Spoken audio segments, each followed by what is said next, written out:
Engine के sharp सूत्र is called as rail and road. मतलब क्या कि रोड रोड यानी किसी के ऊपर चढ़ना और रेल यानी फिर उसके पीछे पीछे जाना है ना।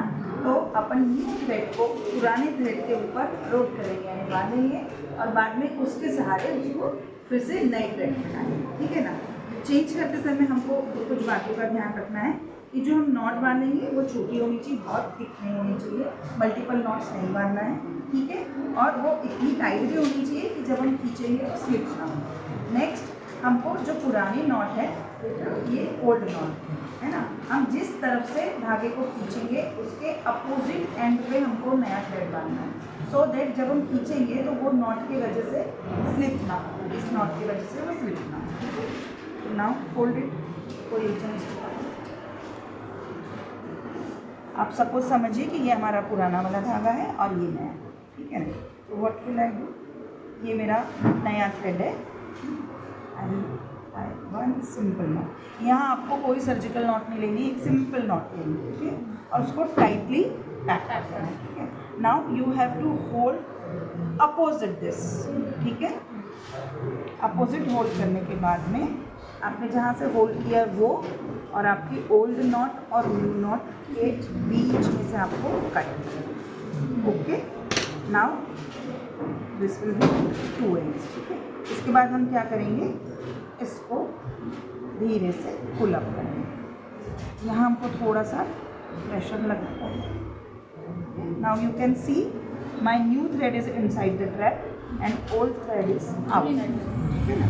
Now we will cut this thread and discard. इसके बाद हमको ये दोनों थ्रेड के एंड्स को फिर से जोड़ना, ठीक है।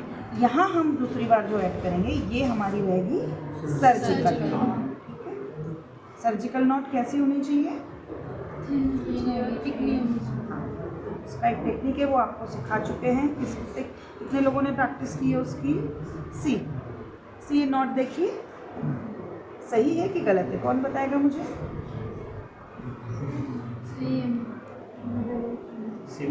अरे नजदीक आओ, ध्यान से देखो,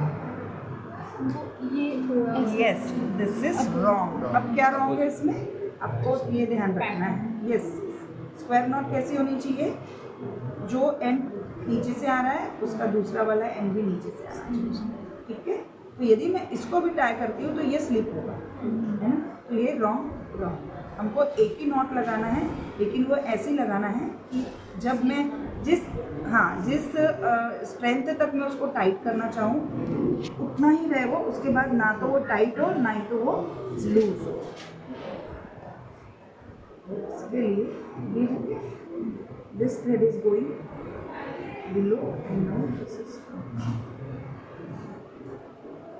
अब देखिए एक लूप है जो नीचे बन रहा है, एक लूप है ऊपर। Now this is correct. अब मैं इसको जिस पोजीशन पे टाइट कर दूंगी, वंस आई टाइड इट, ये स्लिप नहीं होगी, ठीक है। और इसका साइज देखो कितना छोटा है, तो जब हम चेंज करेंगे पेशेंट को उतना पेन कम होगा, नॉट स्लिप नहीं होगी और इरिटेशन नहीं होगा। तो this is called as square knot, surgical knot. अब इस थ्रेड को हमको टाइटली करना है, ये तो मॉडल है, पेशेंट पे थोड़ी ना इतना एक्सपेरिमेंट करेंगे। तो एवरी टाइम हमने जो पिछली बार जो धागा बांधा है उससे नेक्स्ट जो न्यू धागा रहेगा, जो शार्प रहेगा, वो उससे थोड़ा टाइट बांधना है। टाइट बांधने से क्या होगा, हाउ शॉर्ट शार्प सूत्र एक्स, शार्प सूत्र काम कैसे करता है। हाँ, दो प्रकार से शार्प सूत्र काम करता है, एक तो करता है मैकेनिकल और एक करता है केमिकल।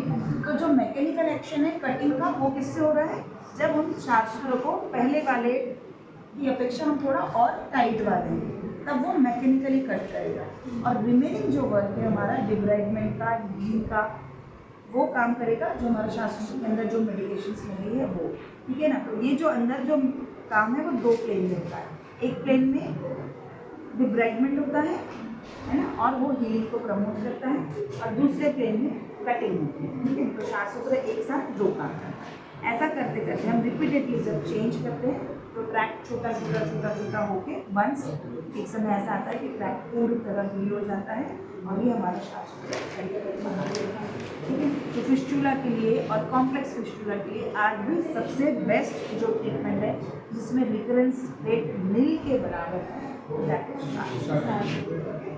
कौन ट्राई करेगा इसको? आ जाओ।